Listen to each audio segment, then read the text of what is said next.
Señor, te damos gracias por esta nueva oportunidad de poder reunirnos aquí en otro sábado, ese día precioso que tú guardaste y creaste para nosotros.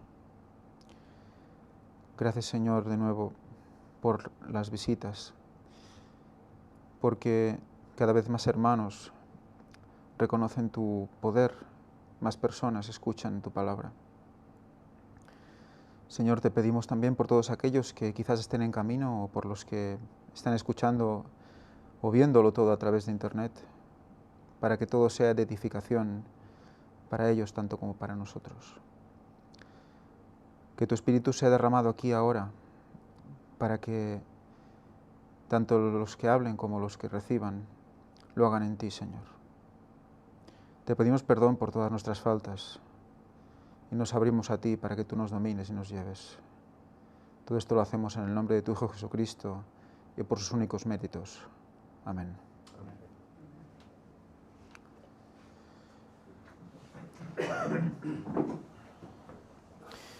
Muy bien, lección 7, dice Jesús, el Señor de las misiones.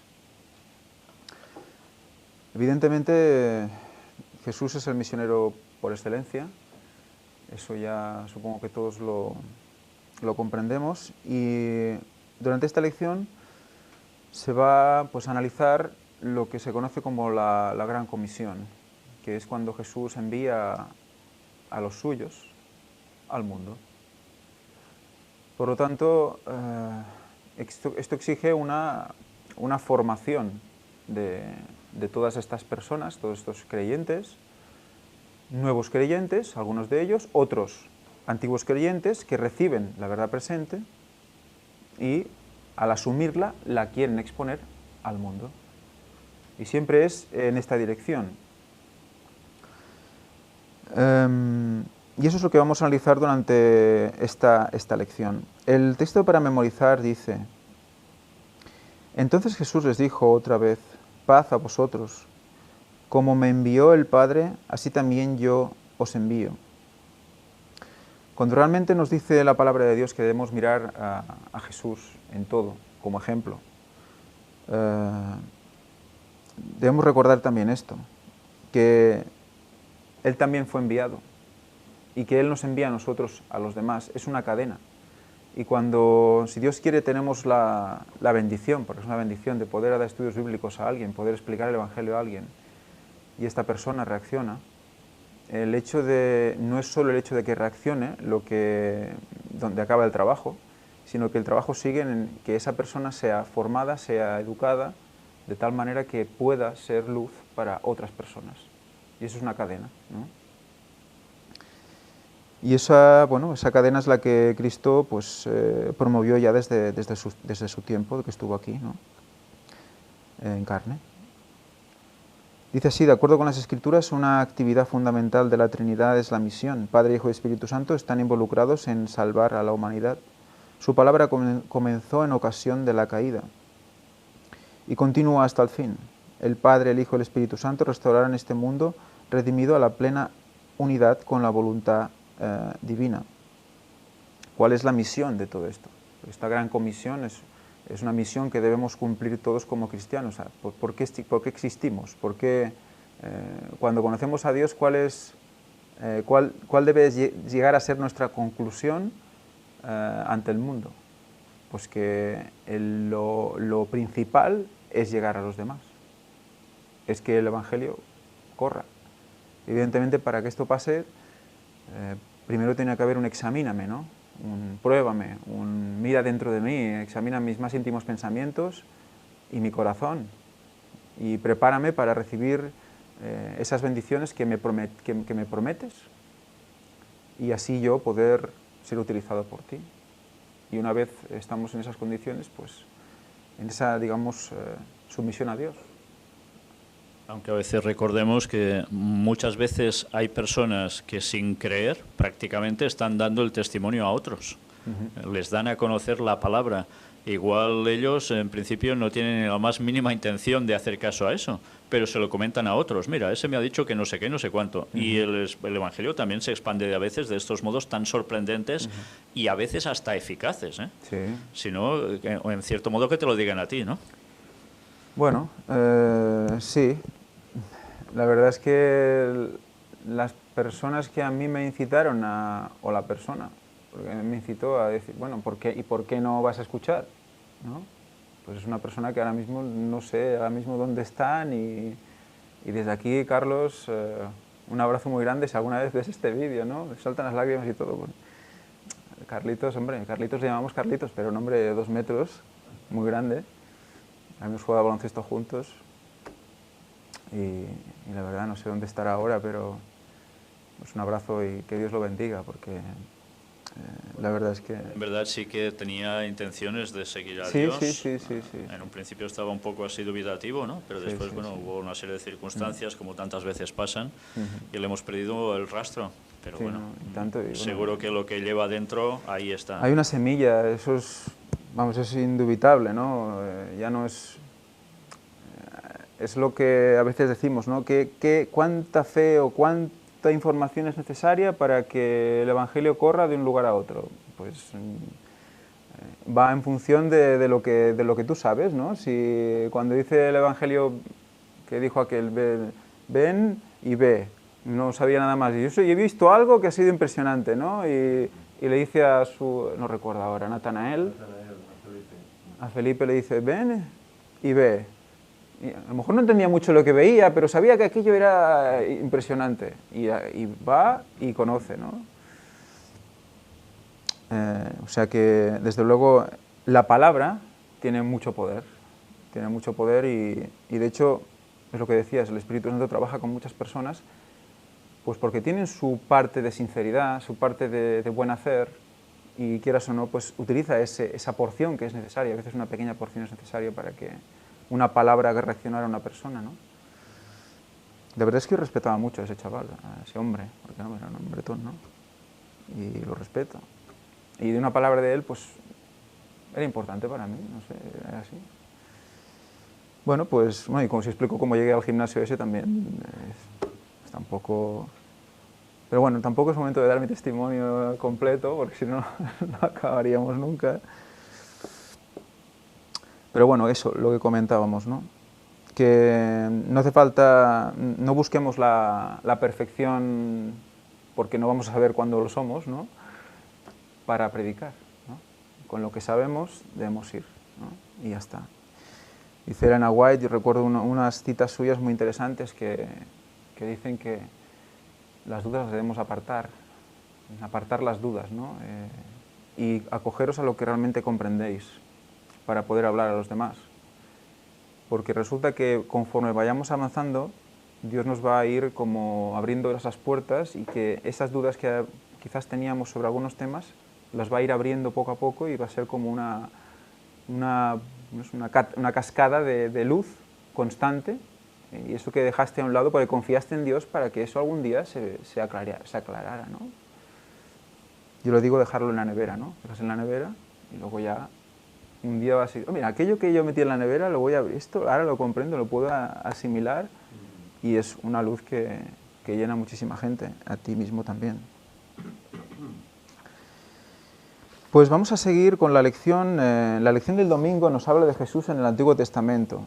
Nos da toda una serie de textos bíblicos, de los cuales pues hay alguno más, bueno, muchos más, pero nos marca unos cuantos donde ya, pues bueno, algunos cientos de años antes de Cristo, ya se estaba hablando de cómo era el Mesías y de lo que iba a sufrir y que iba a ser hijo de una virgen y que es que todo tipo de detalles sobre lo que Cristo iba a padecer, lo que se llaman las profecías mesiánicas y que tanto son odiadas por los judíos. O sea, Isaías es venerado por los judíos hasta que llega al punto que habla de ese capítulo, no recuerdo si es 63 creo que es, o 53, que habla de la pasión de Cristo y tal, y que describe claramente cómo el Mesías iba a ser, pues, pues torturado, etcétera, ¿no? Ese fue el capítulo que le llamó la atención a José Wolf, que está en el Conflicto de los Siglos, Sí. que Elena White escribe acerca de él. Como El él, siendo judío, sí. preguntó a sus padres, bueno, ¿y qué hay del capítulo 53? Y quedaron mudos, esto no se pregunta, no hablemos más de esto, ¿no? No quisieron, y él, pues, por su cuenta tuvo que investigar, y se dio cuenta, pues, a qué se refería ese capítulo, a un Salvador llamado Jesús, ¿no? Los judíos que no llegaron a aceptar a Jesús inventaron toda esa historia en la cual decían que María, pues que era prostituta, que se fue con un legionario romano que llamaban el Pantera, y tuvieron a Jesús. O sea, que tirando por tierra totalmente la verdadera historia y como no, las profecías. No, solo hay que tener imaginación, bueno, pues podemos leer los textos que nos dice la lección para que veamos pues cómo ya Isaías nos estaba enseñando lo que iba a pasar, ¿no? Isaías 61:1 dice: el Espíritu del Señor Jehová está sobre mí, porque me ha ungido Jehová, para llevar buenas nuevas a los pobres, para vendar a los quebrantados de corazón, para proclamar libertad a los cautivos y a los presos apertura de la cárcel, que literalmente también puede ser de los ojos, en diferentes versiones puede ser también apertura de los ojos. ¿No os recuerda a nada esta manera de hablar? Libertad a los presos, ¿qué más dice? Quebrantados de corazón, buenas nuevas a los pobres, ¿eso quién lo decía? Son palabras de Jesús. Él mismo las utilizó, ¿no?, en su sermón en Nazaret, ¿no? Pero las palabras de Jesús, ¿de quién eran? Del profeta. Claro. O sea que a veces cuando ya hay ciertas denominaciones que nos cortan la Biblia, por la mitad no, porque es el último tercio, un poco menos el último tercio, ¿no? El Nuevo Testamento, cortan allí y quitan lo otro y dicen, mira, Jesús dijo esto, dijo... Y no digo que no sea mérito suyo, de hecho es palabra suya, es palabra de Dios, lo que dijo Isaías, porque Jesús está, o sea, el Hijo está desde el principio. ¿Quién le habla a los profetas? ¿No? O sea, que es él desde el principio. Lo que pasa es que como hombre cita a los profetas, también para mostrar a los demás que ellos dijeron lo que está diciendo él, y que a los que ellos mataron, pues había que escucharlos. Y estaba citando el Antiguo Testamento, igual que la mayoría de los apóstoles, cuando hablaban, citaban el Antiguo Testamento. Era lo que tenían ellos escrito.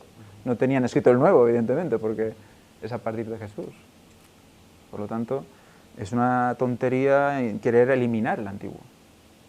Decir, mira, solo me gusta esta parte de aquí, porque no habla de mató a no sé cuántos, ¿no? Pues ese mató a no sé cuántos, ese Jehová asesino, ¿no?, del Antiguo Testamento, que muchos lo intentan catalogar, pues evidentemente ya hemos explicado miles de veces por qué pasaban estas cosas. Vamos a ver Sodoma y Gomorra, vamos a ver pues cualquier otro tipo de situación límite en la cual el pueblo de Dios estaba en peligro. El pueblo de Dios, a partir del cual tenía que nacer Jesús, estaba en peligro. La pureza de ese linaje estaba en peligro. Y había que cortar en algún momento ese punto de rebelión y ese punto de vicio en el que se había llegado, ¿no? El tema de Sodoma o otros casos en los que se mandaba eliminar a pueblos enteros. Hijos, vírgenes también, mujeres, animales, ¿no? Y tal, la corrupción era tal que eso estaba oprimiendo al pueblo, estaba llegando a un punto que ese pueblo podía ser contaminado. Entonces tenemos que entender también que todo tiene un límite y Dios sabe el límite, nosotros no sabemos el límite, o sea, no podemos decir ¿qué hace Hollywood? ¿Qué hacen las películas? Nos hace que nosotros decidamos cuál es el límite. Esto es bueno, esto es malo, este merece la muerte, este no la merece, esta venganza es justa, esta no es justa, ¿no? Muchas veces nos ponen en situaciones y mira, se ha cargado al malo y era justo, porque se lo ha cargado, o sea, es que se lo merece que se lo carguen, ¿no? Y eso crea en nosotros un poder falso de juzgar sobre la vida de las personas que no es nuestra potestad.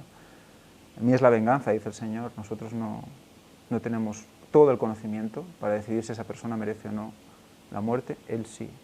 Pero ya sobre todo porque sus hijos ya heredarían una situación tal de pecado que no sería reversible. El caso de los amorreos, que lo presentaste tú también, que hasta la 4ª generación esperó para que volvieran, pero llegó a un punto que en esa cuarta generación ya no había vuelta atrás. Ya no había posibilidad de que los hijos pudieran recuperarse. Es una pasada. Eso demuestra claramente que el pecado es hereditario y que llega a un punto que la carga genética es tan potente que no hay vuelta atrás. Si eso hubiera pasado con el pueblo hebreo, nace Jesús en un momento en el que la carga genética no permite regresión posible, no hubiera hecho nada. O sea que todo está más que explicado y está claro, vamos. Pero bueno, volviendo a lo que estábamos citando.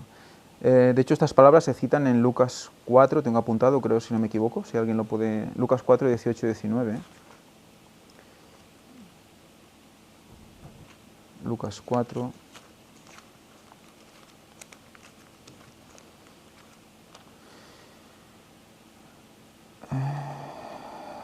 Sí, ¿ves? El Espíritu del Señor está sobre mí, por lo cual me ungió para predicar el Evangelio a los pobres. ¿Os suena esto que hemos leído?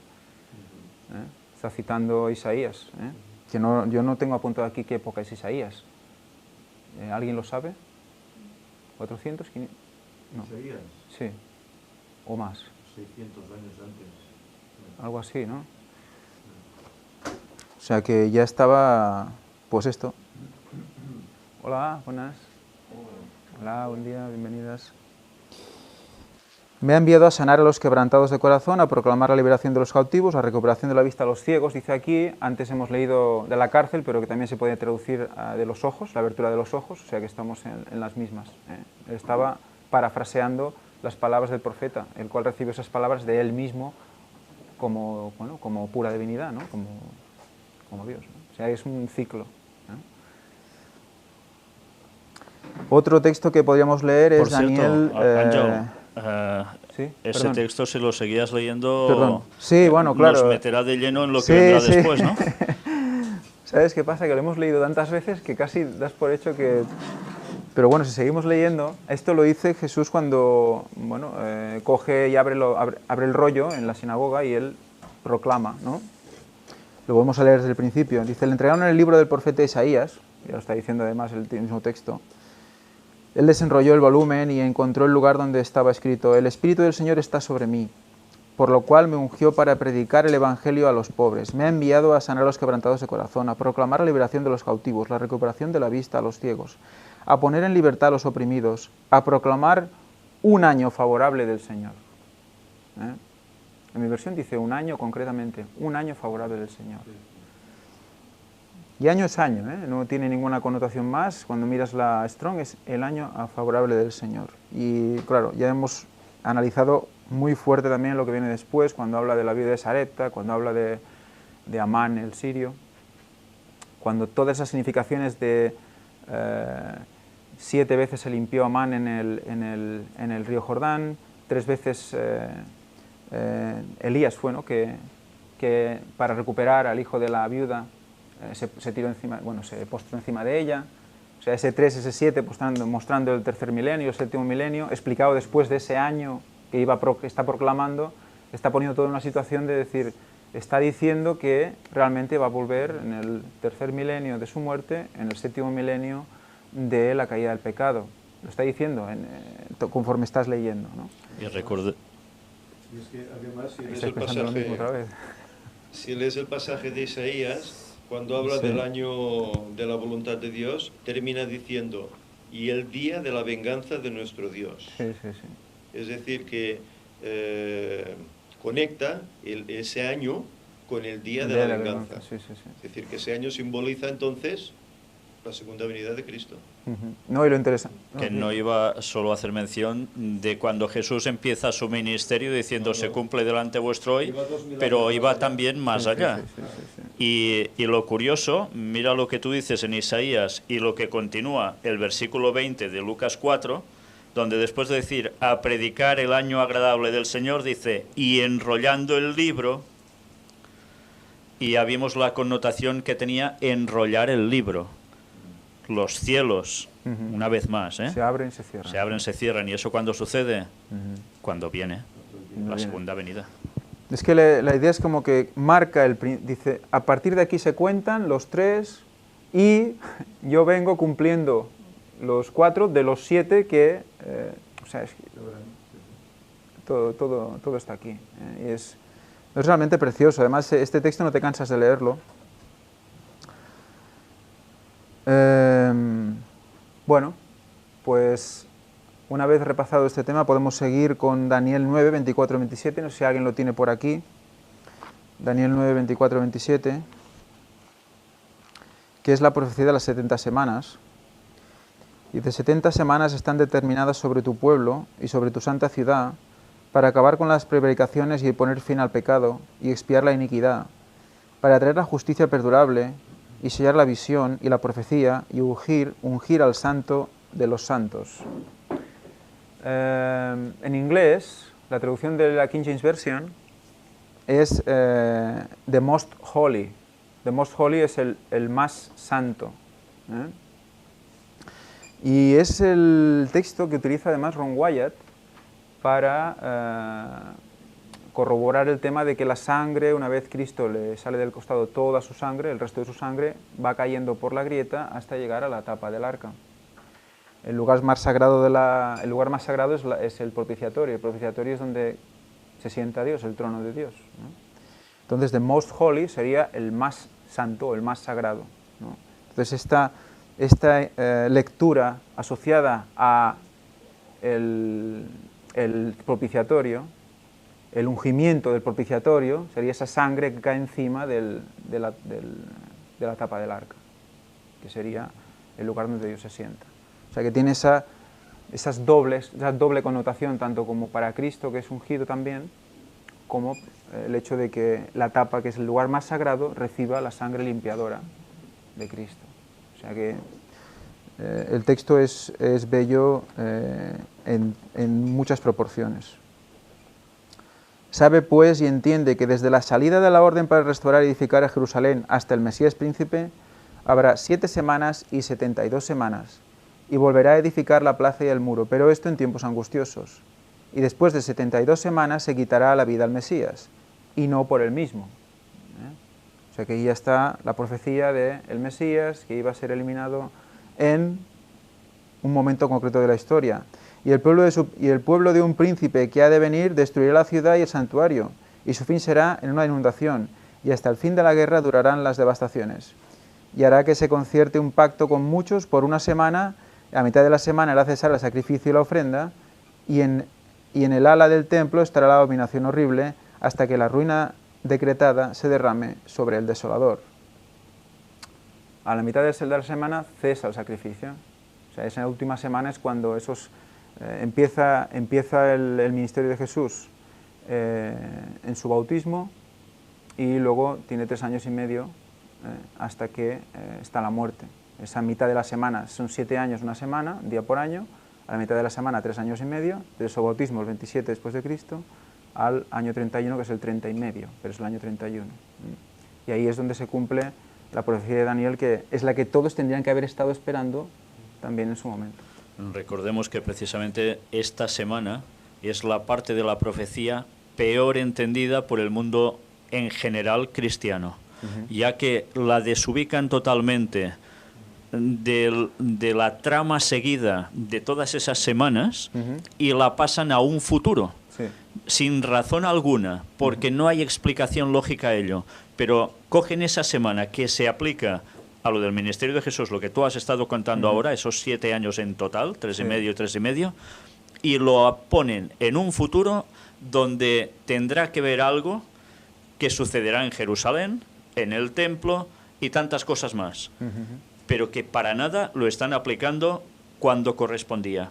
Eso va a hacer precisamente que muchas personas, y ya lo está haciendo y lo ha hecho durante años, sean sionistas y estén deseando que haya el templo en Jerusalén, aunque ellos no sean judíos, y otros que son judíos también se basan en eso para decir lo mismo, porque saben que en el cumplimiento de esa semana está la venida del Mesías, según entienden ellos, la gran liberación, y no se dan cuenta que están puestos en el más gran engaño de todos, satánico. Sí, sí. Claro, traspasar, negar al Mesías que vino y traspasar esa profecía, el punto final al punto donde les interesa a ellos, porque ahí sí que interesa que se cumpla, pues no tiene sentido escoger es torcer las Escrituras para su propia perdición, como nos dice también las mismas Escrituras, ¿no? Qué fallo por eso que hicieron los judíos de no darse cuenta. Coge el micrófono, coge el micrófono. Qué fallo que hicieron los judíos de no darse cuenta de esta profecía, ¿no? En su momento. Bueno, yo no sé si es fallo hasta el punto de... O sea, Elena White dice que ellos asumieron, o sea, sabían que era el Mesías. Ellos lo sabían. Pero estaba el punto humano del orgullo, del mantener su posición, de toda esa serie de cosas que nos limitan también a nosotros a creer como humanos. De hecho, en el tiempo final, que es lo que quiere llegar también con esta lección, es que asumamos que eso que Cristo vivió es paralelismo con el tiempo final. En el tiempo final, Elena White dice que la gente, el mundo entero, estará convencido de conciencia y de mente de qué es la verdad. ¿Sabéis qué quiere decir eso? Es muy fuerte esto. O sea que todos los que estén vivos hasta el fin, cuando lleguen al final, todos los que estén vivos van a saber, van a tener la conciencia de qué es la verdad y su mente va a saber lo que es la verdad, pero van a negar la verdad, como hicieron los fariseos. Sabían que era el Mesías, como presentó Víctor, tergiversaron las cuentas para que no saliera al pueblo que era el Mesías, para que den, cuando tengan que dar, que les vaya bien a ellos que venga el Mesías, que será el falso Mesías. O sea, que todo esto que se está presentando, que forma parte de la verdad presente, será asumido por todo el mundo. Y ahora dices, wow, pero con lo que nos cuesta llegar a la gente, con lo que... No, en un año se ha ido a predicar a todo el mundo en persona. En persona. O sea, que no tengamos ninguna duda de que esto, en cuestión de pocos años, el mundo va a conocer. De alguna manera, Dios sabe lo que tiene preparado. Sea televisiones, sea radio, sea lo que sea, no lo sé. Sea internet, ya lo está haciendo ahora. Pero van a tener la conciencia y la mente de qué es la verdad. Y lo van a tener sobre todo cuando salga la ley dominical, cuando... Eso va a ser ya el colofón, ¿no? Van a ver el arca en el cielo, van a ver una serie de cosas que va a llegar a un punto que ya no hay más. O sea, esto me lo han dicho, yo lo he visto, se está pasando, se está cumpliendo la profecía. ¿Por qué no lo creo? No quiero, ya está, es que yo estoy muy bien, yo tengo mi vida, tengo mis amigos, estamos en una cierta paz, porque cuando pasa eso también habrá una cierta paz, más o menos bien. Yo no quiero, bueno, pues la culpa es de esos que están como locos, que no hacen más que decir que todo va a ir mal y no sé qué. Yo estoy muy bien. Y de hecho cuando hablas con la gente ahora, la mayoría, pues los que están en nuestra parte del globo, están bastante bien. Sí, hay gente que lo pasa mal, pero más o menos tienen, pues bueno, más o menos para ir tirando, más o menos estoy bien, yo estoy conforme. Pero estamos viviendo en un trozo de hielo muy fino, que se llama línea de crédito. Y ese trozo fino cada vez es más fino, porque cada vez ese dinero que se va ingresando se vuelve a pedir créditos con esa prima de riesgo que se supone que tenemos, esa confianza con Europa, que por eso nos dan dinero. Y por eso estamos viviendo en esa falsedad, realidad falsa, ¿no? O sea que eso es más peligroso incluso que no enfrentarse a la realidad, porque caes de golpe. No estás preparado, no sabes dónde te vienen los golpes y te caes de golpe. Es más difícil que la gente lo entienda, pero hay que expresarlo. Porque al menos cuando pase, el corazón de esas personas diga, mira, eso pasó porque mira, me dijeron que era así, que tenía que pasar. Pues hay que intentarlo, ¿no?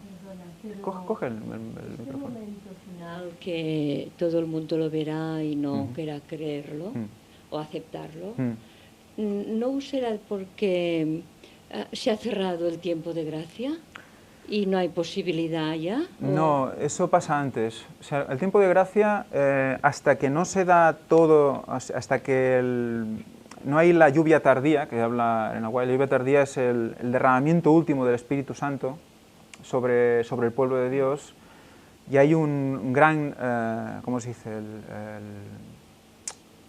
¿Cómo es? El gran clamor o el fuerte clamor. Hay un fuerte clamor en el cual hay una predicación brutal que se llega a muchísima gente. Claro, si el tiempo de gracia se hubiera acabado, ya no tiene sentido predicar, porque ya no podías escuchar lo que te explico. Ya no se podrá predicar. No podrás predicar primero porque no podrás, porque estarás ya escondido por debajo por ahí por los bosques, y después porque las otras personas ya no tendrán la posibilidad de escuchar, porque el Espíritu Santo ya no estará ahí para interceder, para poder hacer comprender, no estará. Ya se habrá acabado la oportunidad. Por eso ese momento es tan crucial, por eso este momento es tan crucial estos días, porque va a ser un clamor más fuerte que en Pentecostés, porque así lo describe Elena White. Pentecostés fue una lluvia del Espíritu Santo brutal, la primera lluvia, la lluvia temprana que se habla, donde empezaron a hablar en lenguas y hablaban a muchísima gente, y es cuando empezó con poder a expandirse el Evangelio. Y eso tenemos que comprenderlo, porque es el primer mensaje: Cristo murió por nosotros, era la verdad presente en ese momento, Jesús es el Mesías, la verdad presente en ese momento, eso tenemos que entenderlo, pero ahora hay que entender también la verdad presente para este tiempo, que está mezclada con ese fuerte clamor, la lluvia tardía, el cuarto ángel, el ángel de Apocalipsis 18, que está unido a los otros tres. Hay que entenderlos, hay que ver qué es la denuncia, hay que ver que todo eso hay que expresarlo para que la gente reaccione, para que esté preparada. Entonces, cuando eso pasa, también llega el tema de pues, todas las barbaridades que han de pasar, la ley dominical, etcétera. Todo eso son puntos ya que están finalizando el tiempo y hay que reaccionar ya o ya, no hay otra. Entonces sí que luego, cuando ya te ha dado todas las oportunidades, porque Dios funciona así, ¿qué pasa con los amorreos? Es que lo pongo siempre de ejemplo, ¿no? La cuarta generación, espero hasta la cuarta generación, ¿no? Pues nos está esperando hasta nuestra cuarta generación, ¿no? Sería la simbología, para decir tú que ya, aquí, se está acabando, es el punto, pues ya no hay vuelta atrás. Si ya después de saberlo todo, de verlo todo, no puedes, no hay manera, por alguna razón que te está enganchando, siempre es un pecado que acaricias, algo que realmente quieres de este mundo, que no puedes desechar, porque realmente no lo has querido afrontar probablemente, lo has dejado ahí, que ha ido haciendo un quíster, ha ido creciendo, y se ha convertido en un cáncer que ya no te permite pensar. Pues todo eso es una situación que todos debemos pensar que podemos caer, todos, los que están aquí, los que están afuera, todos. Hay unos textos escalofriantes, unas citas escalofriantes de Elena White, donde habla de gente que está realmente predicando la palabra, la verdad presente, que mucha gente se convertirá a raíz de esas predicaciones y esa persona no va a entrar en el reino de los cielos. No, has dicho más o menos lo que iba a decir acerca de que en el último tiempo, cuando la gente se dé cuenta de que realmente toda la verdad, que lo que se había dicho durante tanto tiempo en la Biblia, que estaba plasmado ahí, que iba a pasar, pues es cierto que Dios es real, pero que no decidirán no aceptarlo, no cambiar porque han vivido una vida anteriormente, o sea, ese es el punto que iba. Pasarán una serie de cosas en los últimos tiempos, bueno, ya estamos viendo algunas, pero realmente son principios de tantas cosas que pasarán. El mundo estará envuelto en un caos tremendo, donde claro, nadie, aunque tenga una venda en los ojos, no se dará cuenta que realmente algo está pasando y que no es normal, porque estará convulsionado tanto con desastres naturales, como crisis, como moral, como todo. Entonces, pero la gente, aún así, como dice creo que es el conflicto de los siglos, que a pesar de que la gente esté sufriendo las calamidades y que vea y se les dice que es por lo que ya la Biblia decía, por haber dejado a Dios y tantas cosas, aún así la gente seguirá en sus 13, como dice, seguirá ahí en eso. ¿Y por qué? Porque tenemos una sociedad, hemos llegado a un mundo donde estamos totalmente hipnotizados por el enemigo. Nos movemos por sentimentalismo, como lo hizo ayer que estaba viendo Adán y como lo hizo Eva cuando cayó. Se guió por sus sentimientos y por eso terminó cayendo. Dejó que Satanás le hablara bonito, que la halagara, que le dijera tantas cosas. Entonces quedó ahí prendada de la serpiente, quedó hipnotizada de ese amor falso, porque Nahuay habla que estaba infatuada. Y es eso, también habla después del amor falso, la infatuación, que no debería de existir entre dos personas. Bueno, de hecho, la infatuación tiene que ver con el deseo urgente sexual, o sea, una cosa exacerbada, una pasión brutal, ¿no? Y que es lo que realmente el sentir hace, ¿no? A veces sientes una cosa muy poderosa y eso es lo que te enseñan a seguir. Exacto. Sigue tu corazón. Pues todos los dibujos de Disney los tienes que tirar a la basura, porque sigue sí, tu corazón. ahí voy, que está el mundo, el diablo ha hecho algo, un plan tan perfecto, sumiendo al mundo totalmente en eso, en que siga su corazón, que en el corazón es el que manda y ahí está la razón. No que sigas tu razonamiento, sino que siga el corazón. Y tanto los dibujos de Disney como los dibujos de otros lugares, películas. ¿Cuánto no nos enseña películas de estos amores así pasionales? Sí, sí, sí. Y entonces que el mundo está totalmente cogiendo de eso, está siempre tragándose todas estas películas, todos los programas, todas estas cosas. Entonces, tanto es así que está hipnotizado y llegará un momento en el que vea todas estas cosas, pero como está hipnotizado, no actuará. Es como también a veces, como actuamos por sentimiento, yo me acuerdo que cuando había algún desastre natural de estos fuertes en la iglesia, yo creo que ya lo he contado, mirabas, ocurrió en la semana, mirabas el sábado la iglesia llena de personas que no habías visto durante días. Y de repente ya pasaban 1 o 2 semanas, 3 semanas, volvían a desaparecer. Sí, sí. Había otro desastre, volvían otra vez. Y así, por sentimentalismo, por miedo. Y eso es lo que está... Ese es el efecto que está causando el Papa hoy. El Papa habla bonito, como decía ella. Si leemos las citas de Elena White, veréis cómo dice la halaga, la infatúa, a la mujer que está representando a la Iglesia. Eso tenemos que tener también siempre ese paralelismo interesante. La alaba, la tal. Y eso hace que esa Iglesia se sienta segura, se sienta bien, porque oye buenas palabras. Y son palabras lisonjeras, son palabras que son suaves, son palabras que no dicen, oye, mira, que te vas a perder si tal. No dice eso. ¿No? Todos somos amigos, todos nos queremos y no tenemos por qué estar aquí, ¿no? Ya está. Y eso es lo que agrada y eso hace que ese sentimentalismo se exacerbe, que si hay una buena música, pues aún te emociones más. Y si los colegas, si somos 25 y somos mejor 100 que 50, pues mejor. Y claro, todos juntos no nos damos ni cuenta de lo que estamos haciendo. Al final acaba y dices, bueno, todo esto hemos hecho, ¿no? Porque la unión de personas sin querer, el corazón tiene una función y es una función muy, muy holística. Ahora quizás lo que voy a decir es un poco, pues, se trata mucho en los temas orientales y que nadie me juzgue por ello, pero los que estudian estos temas tienen una parte de razón. Y es que el corazón tiene una parte muy importante. ¿Por qué Satanás va por el corazón? A ver, no vais por gusto. El corazón tiene una serie de conexiones con el cerebro que son alucinantes. Tiene unas autopistas nerviosas que es para flipar. Hablando así, como muy demasiado quizás plano, ¿no? Pero es una parte del cerebro, podríamos decir. Fuera del cerebro, pero es una parte del cerebro. Y tiene una conexión con lo que le rodea, brutal. De hecho es su trabajo. Todo lo que es en una parte así espacial lo domina muy bien, ¿vale? Todas las sensaciones, todo lo que llega a su alrededor lo domina muy bien. En cambio la mente tiene una tendencia más, bueno, de mirar más allá, ¿no? Claro, si eliminamos la parte mental, la que realmente frena eso, que se sirve de lo que recibe, pues entonces solo vamos a impulsos, ¿no? Un día estamos ahí arriba, que parece que no nos para nadie, y otro día no somos capaces de abrir un ojo y salir de la cama, ¿no? Pues eso es todo las sensaciones estas de altibajos que muchas veces tenemos, y es porque no ejercitamos la fe. Ejercitar la fe es eso, es poner la mente en Cristo. Cuando ejercitas la fe, esperas algo que va a pasar cuando acabe todo esto malo que está pasando. Te ayuda a seguir adelante, a esperar en Cristo. Ya vendrá la bendición, yo se la he pedido, me la prometió, por lo tanto va a venir.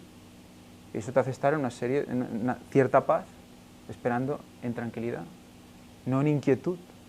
De todas formas, Ángel, cuando tú tienes la mente en las cosas de todo lo contrario de Dios, también sigues el corazón. Pero el corazón de Satanás, porque cuánta gente dice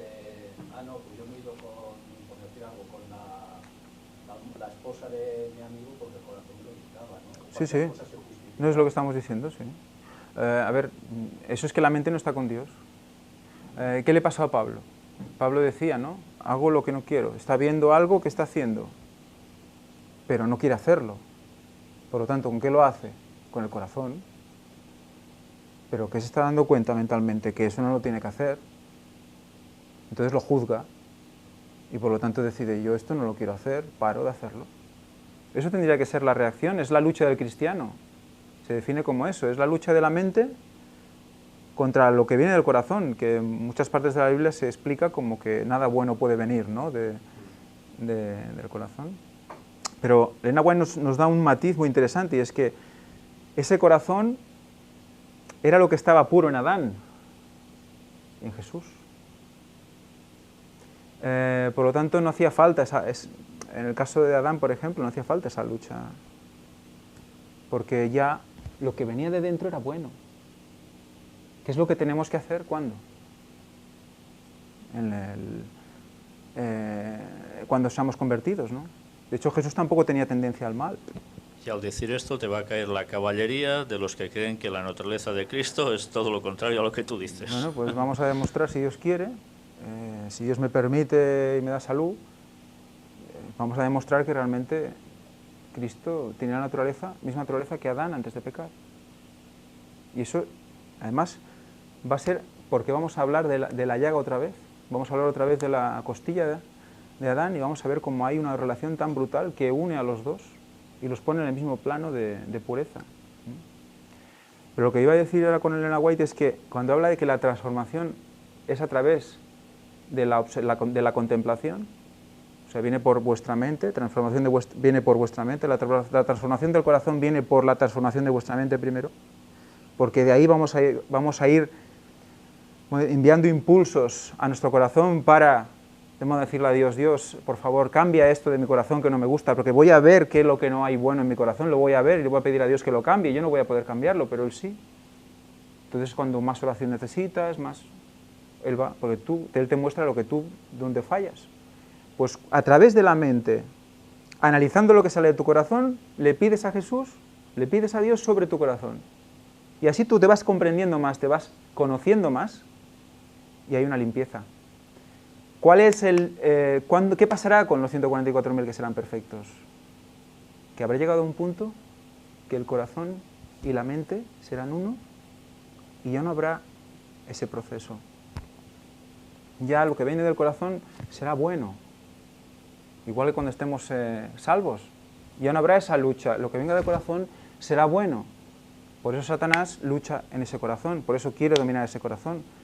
Al final ese corazón es el que ha de quedar limpio, el que ha de ser un corazón de carne y no de piedra, ¿no? Como dice la palabra de Dios. Elena White habla de eso y es muy interesante porque por eso durante todo el proceso de la Reforma por Salud habla de cómo la mente debe dominar el cuerpo y no el cuerpo la mente, ¿no? Y si cortamos por aquí el corazón queda abajo, y la mente arriba. Y si cortamos nos morimos, o sea que no podemos separar la mente del cuerpo tampoco, ¿eh? Eso es otro tema que también podemos hablar mucho, ¿no? La gente pone una mente en un ordenador y ahí funciona y sin cuerpo ni nada, ¿no? Bueno, eso ya es otra historia. Todo es un conjunto, el alma viviente, es cuerpo, mente, espíritu, es un uno, no puede estar separado. Y eso va a ser uno de los armas de Satanás en el último tiempo, las apariciones de familiares muertos, etcétera, que en realidad no lo serán. No sé si nos hemos ido un poco del tema, ¿no? ¿No? ¿Dónde estábamos? Las 70 semanas, fíjate dónde hemos llegado. Vamos a coger otro texto, Isaías 7:14. Isaías 7:14, que también habla de algo que, claro, si no eres profeta no lo sabes.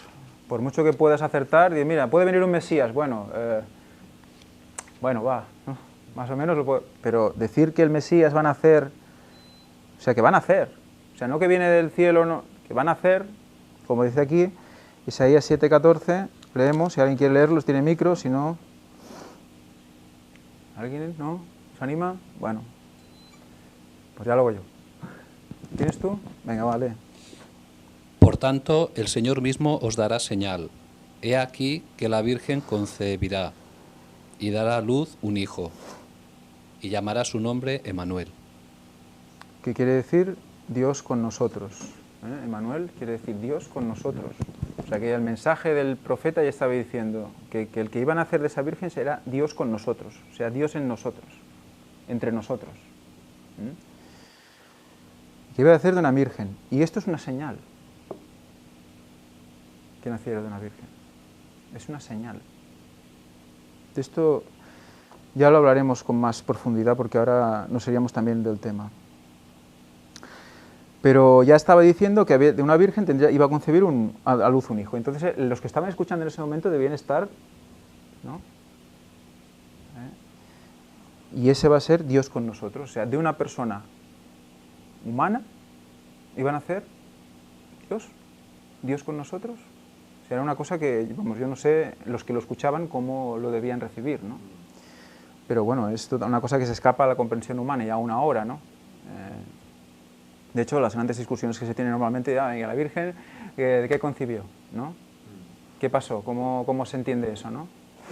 O sea que... Ellos tenían la experiencia de todos sus antepasados, de los grandes milagros que Dios había sí, obrado, los profetas, sí. como incluso había resucitado muertos, curado leprosos, etc. Es decir, que eso podía tener cabida en sus mentes. El problema es que estaban tan deteriorados que no esperaban que eso fuera real. Que ya no confiaban en esas promesas. No, incluso hay patriarcas que, bueno, la mayoría de patriarcas, las mujeres eran estériles. Es curioso, ¿no? Si te fijas, los patriarcas... Dios hacía un milagro y tenían concebían. Hijos, sí, concebían, sí. O sea que, sí. Pero bueno, estamos tan obcecados, tan ofuscados que no comprendemos que Dios está por encima de todo, ¿no? Él puede hacer todo posible.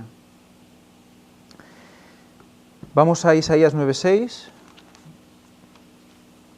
Es que a mí me gustan las profecías mesiánicas, no sé si se nota, pero es que claro, es que si tú, por ejemplo, demostrar como en las noticias de actualidad el otro día, demuestras que Levítico estaba ahí escrito, encuentra carbonizado un trozo que es el mismo texto que tenemos en nuestras Biblias, año 1500 a.C.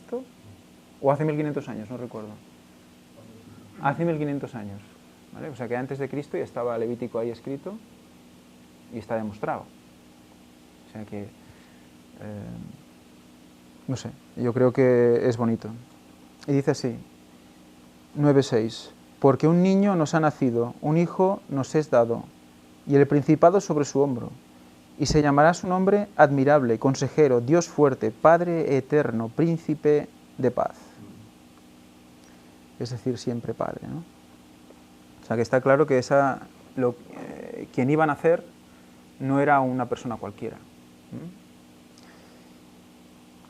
Y ya para acabar, Isaías 42, del 1 al 9,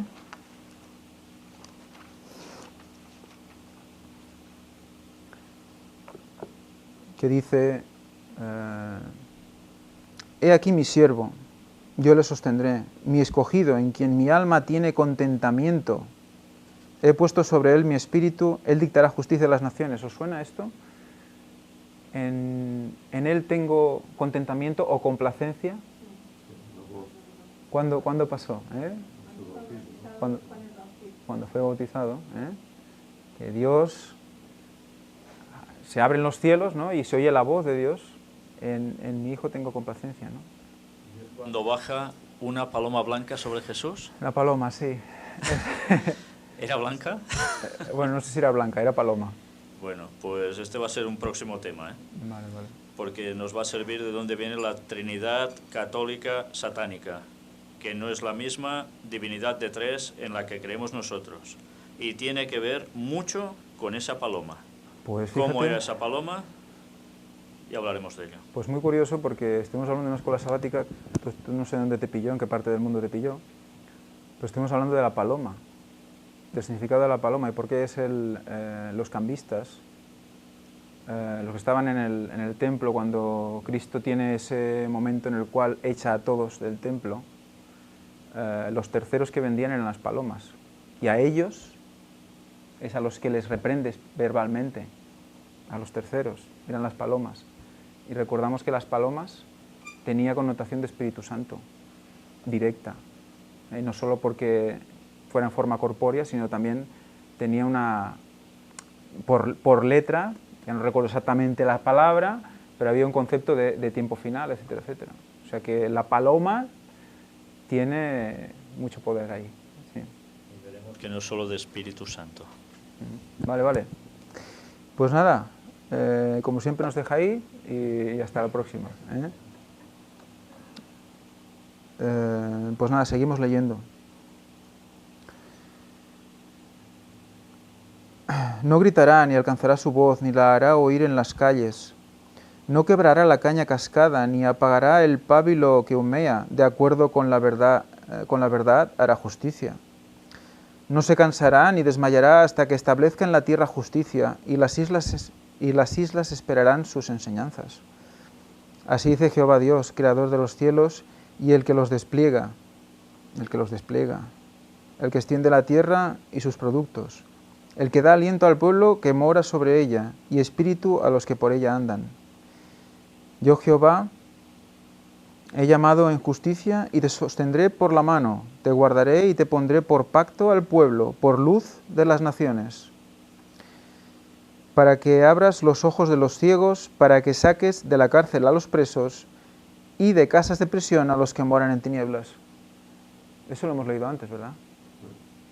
En otro texto de Isaías. O sea que él mismo está conectando esto a lo mismo que estaba hablando el otro texto y lo mismo que habló Jesús. Por lo tanto, todo lo que se ha explicado hasta ahora, el que iba a dar justicia a los oprimidos, era Cristo también. O sea que todo está interconectado por los mismos textos de Isaías. Yo soy Jehová, este es mi nombre, y a otro no daré mi gloria, ni mi alabanza a esculturas. Y aquí se cumplieron las cosas primeras, y yo anuncio cosas nuevas. Antes de que se produzcan, os las hago saber. O sea que estaba claramente diciendo a su pueblo que iba a venir un Mesías que iba a cumplir todas estas condiciones. Por lo tanto, no había equivocación posible. Incluso Elena White dice que los ángeles, cuando vienen a hablar con los pastores, ellos cuando descienden se esperan ahí un gran clamor de gente con recibimiento y todos esperando a ver dónde iba a nacer el niño, bueno, el Mesías dónde iba a venir y tal. Y que realmente se quedan, pues bueno, tocados, ¿no? Y van a ver y vayan a los pastores que están hablando de la venida del Mesías, qué bonito sería que viniera, tal. Y es a ellos a los que se les manifiesta la verdad presente. O sea, que fijaros el paralelismo, ¿eh? O sea, y luego Elena White habla de que ojalá eso no pase o no pasara con los que esperan el tiempo final, pero que eso sería una, pues un tipo del antitipo que pasará también en el tiempo final, sería una imitación, o sea, no habrá nadie esperando al Mesías tal cual es. No pasará, es que está pasando, ¿eh? Porque al igual como a los pastores, no pastores teológicos, sino pastores de rebaños, se les da esa verdad, esa sublime verdad, porque no se la dio a los dirigentes, porque no estaban preparados, estaban engañados a ellos mismos. ¿No dice también Ellen White que al final saldrá un mensaje de una forma que nadie esperará, sencilla, que se esparcirá por todas partes, que no se podrá detener, pero que no vendrá por parte de pastores ni gente de alta, sino que vendrá de una forma simple? Pues esto está ocurriendo ya. Pocos pobres e impopulares. Y lo mismo que ocurrió hace 2000 años volverá a suceder. Por eso la élite no lo acepta. No es que esto la Biblia no lo dice, no es que esto os lo inventáis, lo estáis predicando al diablo, porque no aceptan esas verdades que hoy Dios está dando a los humildes, a aquellos que realmente quieren abrazarlas y compartirlas y vivirlas. Es que, los demás tienen ideas preconcebidas, no es que yo como sé tanto, a mí el Señor me tiene que revelar, ¿no? Pero claro, sabes tanto que por eso no te revela. Santo. Vine por justos, ¿no? Vine por pecadores, los justos ya no me necesitan, ¿no? Elena White hace paralelismos con eso y con el tiempo final. con la venida de Cristo y con la segunda venida de Cristo. Por lo tanto, todo lo que pasó allí tenemos que saberlo y tenemos que conocerlo, porque es lo que nos va a hacer identificar momentos ahora. Lo que decías, ¿por qué no los dirigentes, no? ¿Por qué esos pastores? Porque ellos estaban ansiosos. Realmente tenemos esa ansiedad. Es por la profecía de Daniel, tenían que estar todos ya, porque era el principio de la semana ya. Era el principio de la semana, es el principio de los últimos 7 años, tenían que estar ya atentos. Y no. Yo hace unos días os comenté que recibí un escrito de un teólogo que me decía que, claro, yo soy teólogo y estas cosas no las he visto en la Biblia, ni mis compañeros teólogos tampoco, por lo tanto, lo que tú estás predicando, pues no tiene nada que ver con la verdad, que estás predicando al diablo. Así mismo me lo dejó ir, ¿no? Sí, sí. Es decir, que si tú no eres, pues, una jerarquía teológica, no puedes saber la verdad, porque pues, la verdad solo la pueden conocer, como dicen los católicos, ¿no? Sí. Los curas. Sí, Los demás no están a su alcance. Hombre, yo el otro día leí una cita de Elena White sobre los teólogos, muy cortita. No recuerdo exactamente lo que decía, pero patas arriba, ¿eh? O sea, cuando explicaba, dice, filosofías vanas, y hablaba de los teólogos. O sea, yo sí sé de Elena White, no me hago teólogo, porque eso quiere decir que voy a entrar en una situación en la cual me está diciendo Elena White que voy a ser todo lo contrario de lo que quiero ser. Doctrina humana. Entonces es realmente impresionante, ¿no? Que ya esté escrito en el 1800 y pico y haya gente que lo lea y aún quiera ser teóloga, ¿no? Pero claro, creo que es el único paso que hay para ser pastor, ¿no? Aquí en España. Estados Unidos es diferente, pero aquí es así. Bueno, pues seguimos. También nos muestra también la lección del lunes que no era solo un pueblo, o sea, no era solo un Mesías para los judíos, sino que era para todas las naciones. Entonces nos hace leer toda una serie de versículos aquí. Bueno, y me gusta la frase que pone aquí, un poco más arriba, que dice que, sin embargo, el punto de partida ya no sería el templo de Herodes en Jerusalén, sino que los judíos convertidos a Cristo habían llegado a ser un templo viviente. Estos judíos cristianos entonces serían el remanente verdadero de Israel. O sea, no es una casa concreta, un edificio concreto, donde allí está todo, sino que la iglesia es el pueblo de Dios. El pueblo de Dios puede ser, sí, no es una denominación con un nombre concreto, sino que es el pueblo de Dios. Lo que pasa es que, bueno, la iglesia adventista ha podido disfrutar de la verdad desde el principio. Otra cosa es que esa verdad se ha ido negando y haya habido una degradación importante del mensaje, ¿no? Pero bueno, es la idea de intentar ser atalayo, de querer ponerte en manos de Dios para dar la verdad presente, es recuperar, ¿no? Restaurar los pórticos, ¿no? Los antiguos pórticos. Pues hace leer una serie de citas de Lucas, de textos de Lucas y de Juan, donde habla, por ejemplo, de este caso concreto de los pastores, ¿no? Cuando dice que es buena voluntad para con los hombres, ¿no? No dice para los judíos, dice para con los hombres. Luego también Simeón, cuando es presentado Jesús, lo representa como la salvación para todos los pueblos, ya no es solo el pueblo judío. Más adelante en Lucas 3, del 3 al 6, dice, y verá toda la carne la salvación de Dios. Toda carne verá la salvación de Dios, no solo la carne judía. Y así pues hay infinidad. Y bueno, ¿y qué quita? El Cordero de quita que el pecado de qué? Del mundo. No quita el pecado de los judíos. Y los otros es igual. O sea que todo... Y estas cosas que parecen tan lógicas, yo es que recuerdo una situación que en una feria, además lo expliqué públicamente, que una persona me dijo, pero esto, demuéstrame que Cristo no vino solo para los judíos. Yo bloqueado, y no fui capaz de... Es impresionante, ¿no? Es unas cosas de aquellas que... Luego Dios le bendijo. 28, que lo dice claramente, id por todo el mundo. Sí, sí, sí. No dice id por Israel. Id por todo el mundo y predicad. Lo que pasa es que a lo mejor me hubiera dicho, ir por todo el mundo buscando judíos. Claro. Lo que pasa es que el mensaje tenía que comenzar por la casa, por los cercanos, y a partir de ahí tenía que irse esparciendo o por el resto de la humanidad. Pero Jesús puso las bases Primero el que busca, pues gente judía, gente de su pueblo, pero luego ellos tienen que llevarlo a los demás.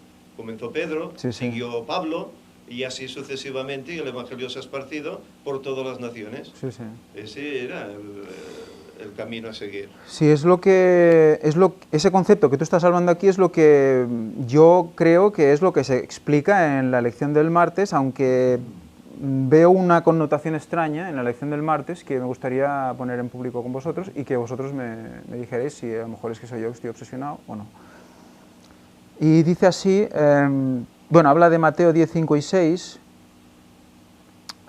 bueno, que habla de que era la última semana de la profecía de las 70 semanas era para el pueblo judío. Cuando Esteban es apedreado, ya es la última oportunidad, ya niegan totalmente el mensaje y es cuando el mensaje ya pasa directamente a ser evangelizado a los gentiles, ¿no? Pero habla y dice así, cuando consideramos la vida y ministerio de Jesús debemos observar una clara distinción entre su pensamiento, sus ideales y sus planes por un lado, y la forma en que realizó esos propósitos por el otro.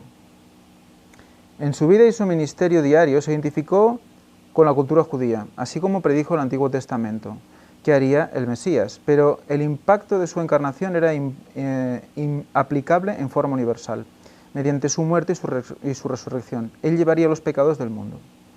Notamos aquí un principio bíblico importante para establecer la misión. El primer caso está dirigido a crear un centro, a fin de establecer una base geográfica y cultural fuerte y estable, Israel y el pueblo judío. Cuando eso se hubiera logrado, la misión debía luego extenderse hacia afuera en círculos cada vez más amplios. A mí me da la sensación como que está ubicando como un centro bueno, como sería ahora, yo qué sé, el centro de la iglesia adventista oficial de PAM, ¿no? De Washington, no sé dónde está, no sé, es California, no recuerdo, no sé dónde está, no tengo ni idea. Y en cambio, y luego a partir de ahí se fuera como extendiendo, ¿no? Como fuera creciendo una gran iglesia, creciendo y abarcando todo el mundo. Y eso a mí me sonó extraño, porque es un poco lo que ha hecho la denominación oficial, lo que intenta hacer ahora, ¿no? Es extenderse desde un centro y con delegaciones y tal y cual, ¿no? Y bueno, y lo que diga el centro neurálgico, geográfico y tal, es lo que se extiende al resto. Claro, eso es una distribución piramidal que me dio mala sensación. Aunque hay una parte de verdad, hay una parte, ahí la Nueva Jerusalén va a estar ahí y es el centro del mundo, eso está claro.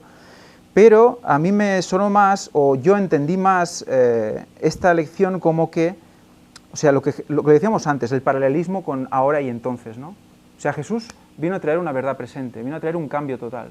Vino a decir, mira, esto es así, así y así. Y los primeros, los judíos, a los suyos, a su pueblo, ¿no? Por eso que empieza por la casa de Dios, ¿no? Y empezó por ellos. Y por eso él también empieza la comisión diciendo primero a los ¿qué? A los hijos a la casa de Dios, al pueblo, ¿no? Y luego al resto. Porque primero había que llegar a los hijos, a los que tenían, a los propios judíos, para que ellos mismos comprendieran la verdad. Que habían estado engañados, que los fariseos habían estado metiendo toda una serie de normas horribles que no tenían nada que ver con guardar el sábado, etcétera, etcétera, etcétera, ¿no? Que el pecado era algo más que hacerlo, sino que pensarlo también lo era, toda una serie de cosas, conceptos nuevos. La verdad presente para ese tiempo tenía que reformar ese pueblo. Y una vez reformado ese pueblo, se podía reformar, se podía hablar, bueno, reformar, se podía extender el evangelio, un evangelio correcto al resto del mundo. Porque en ese momento no era correcto. Imaginaros que el evangelio de los fariseos hubiera sido implantado en todo el mundo. Bueno, de hecho es tampoco que ellos eran muy abiertos, lo que querían era como muy para ellos, ¿no? Pero amplía totalmente la vislumbre de todo, pone otra graduación a las gafas, abre los ojos. Y eso es un poco lo que tiene que pasar ahora también. Ese reavivamiento, esa reforma integral de la que está hablando tanto la Iglesia, que Elena White habla y que tiene que pasar y que creo que ya se está dando, ese reavivamiento tiene que ser algo así también. Primero, ¿no? ¿Qué se está haciendo? Está hablando a los nuestros también. Ahí donde vamos está hablando a los nuestros para que escuchen, ¿no? Al dentro de la Iglesia también, para que reaccionen, para que se vea lo que está mal. Y ellos luego pueden hablar también a los demás correctamente, tanto a los que están dentro como a los que están fuera. Es un mensaje que no distingue, no es, iba a decir es unisex, ¿no? como las peluquerías, ¿no? Quiere decir que tanto es para dentro como para afuera, que no, es un mensaje que llega a todo el mundo, ¿no? Que es curioso que a los de fuera les cala más que a los de dentro, muchas veces, ¿no? Pero que es necesario ir primero a los de dentro, ¿no? Como nos habla aquí, esa gran comisión, ¿no? O sea que lo veo más como algo más global, que no tanto como una centralización. Pero bueno, esa es mi opinión y bueno, también vosotros si queréis dar la vuestra, pues evidentemente estará bien recibida. Bueno, el mensaje desde Génesis siempre ha tenido un centro. El centro original fue Adán, ¿no?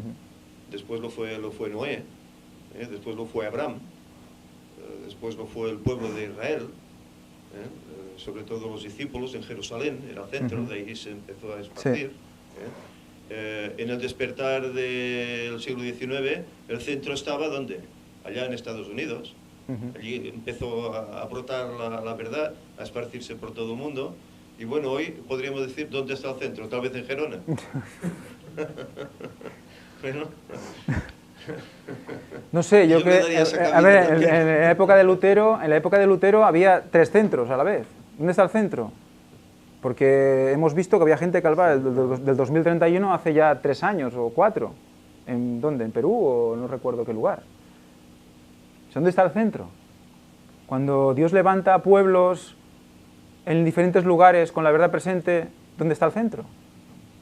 Pero es que el centro principal es Ahí está. Ahí está. Es donde un poco quería llegar. ¿Dónde está? En el candelabro. ¿Recordáis el candelabro? Estuvimos hablando en las puertas dimensionales. El candelabro con los 7 brazos, curiosamente, ¿no?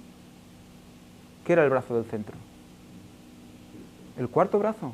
4000 años y viene Cristo. El cuarto brazo es el centro. ¿Quién es el centro? Cristo es el centro. Es un mensaje cristocéntrico, ¿no? Cuando se habla de mensaje cristocéntrico, no quiere decir que tienes que decir Cristo 27 veces por minuto. Quiere decir que estás hablando de Cristo, la verdad presente. O sea, si tú no explicas la verdad con lo que está pasando a tu alrededor, no estás hablando de Cristo. Y eso en Aguay lo dice. Explica así.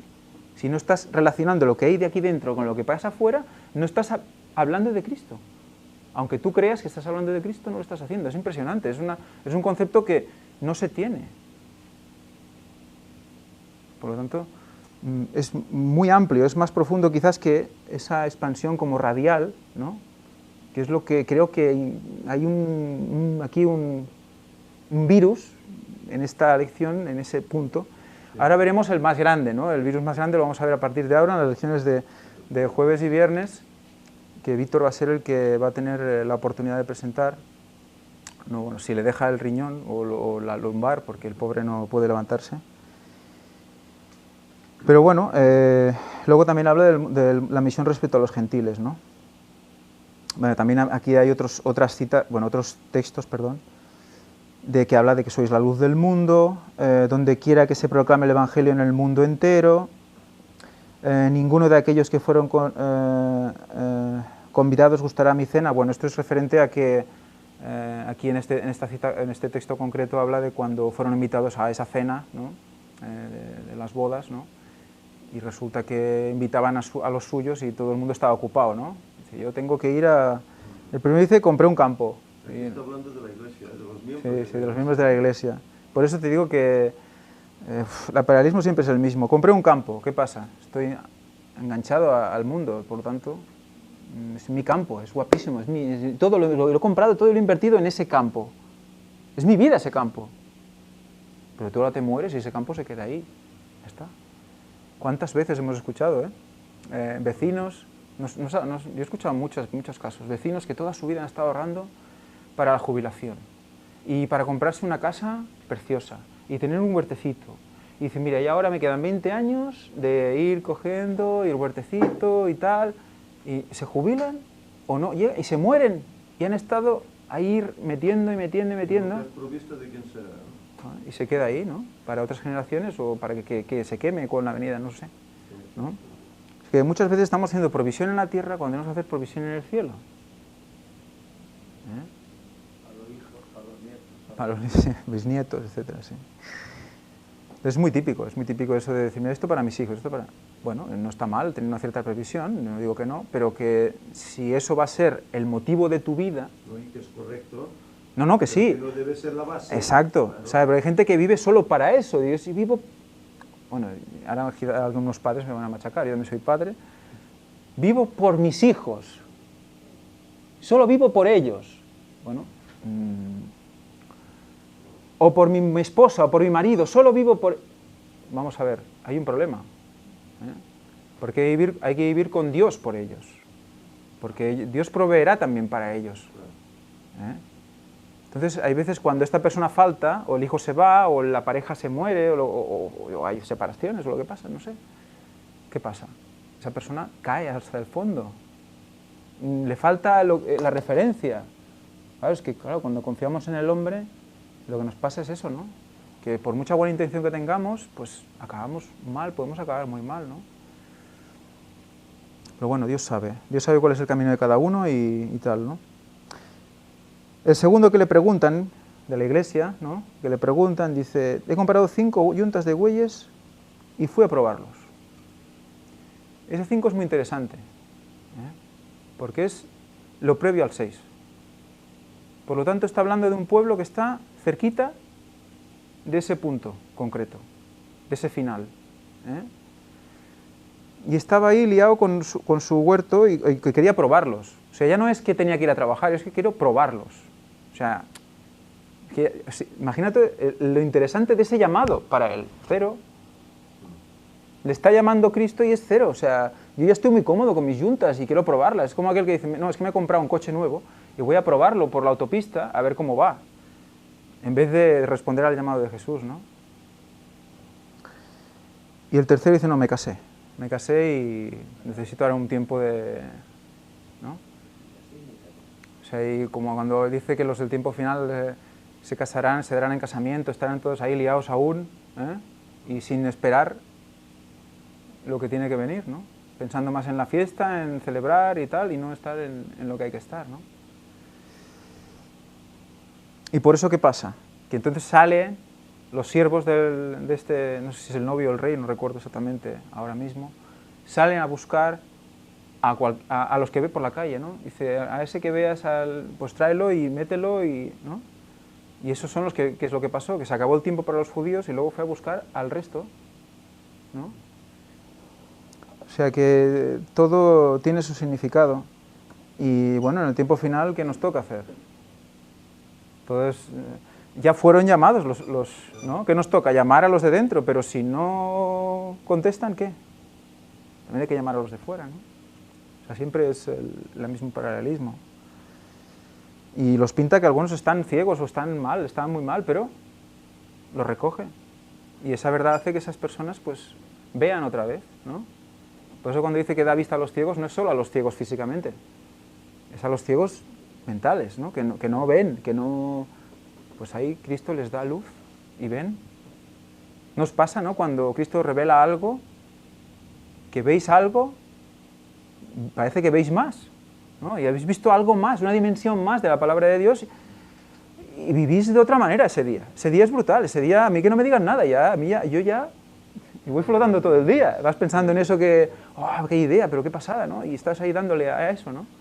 Como si se rompiera algo, ¿no? Sí, sí, ya está. Ya se abre una puerta y estás ahí, bueno, no estás flotando, pero bueno, te dura ese día que estás ahí dándole vueltas a esa idea. Y es mental todo, o sea, con tu mente estás, porque dice, Elena White nos habla, ¿no? La mente en el cielo, el cuerpo en la tierra. Y estamos haciendo un poco como Jesús.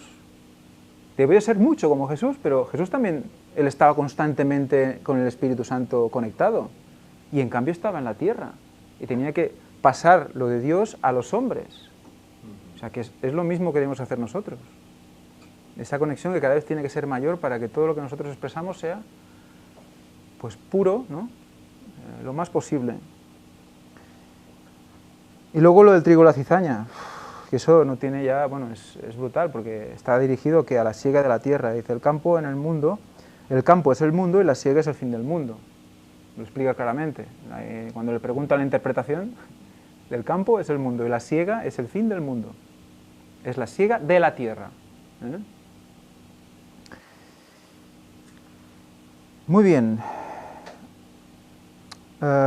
Seguimos. Y ahora sí que ya seguiríamos con las lecciones de jueves y viernes.